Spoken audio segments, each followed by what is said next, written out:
नमस्ते दोस्तों। आज हम आप लोग को एक छोटा सा झूमर सुना रही हूँ। अगर पसंद आए तो प्लीज़ हमारे चैनल को लाइक शेयर और सब्सक्राइब करिएगा और प्लीज़ आप लोग फुल वीडियो देखिएगा। उड़ी उड़ी का गाओ ही सड़िया पर बैठे, उड़ी उड़ी का गाओ ही सड़िया पर बैठे, सड़िया के सब रस ले भागा मोर सैया भागा ना जागा, सड़िया के सब रस ले भागा मोर सैया भागा ना जागा, ना जागा हो ना जागा मोर सैया भागा ना जागा।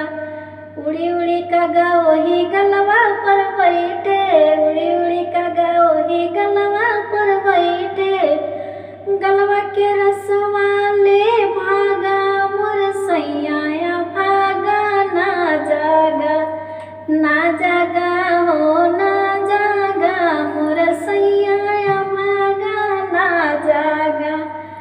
उड़ी उड़ी का गाओ ही कंगन पर बैठे, उड़ी उड़ी का गाओ ही कंगन पर बैठे, अरे कंगन के मोतिया ले भाग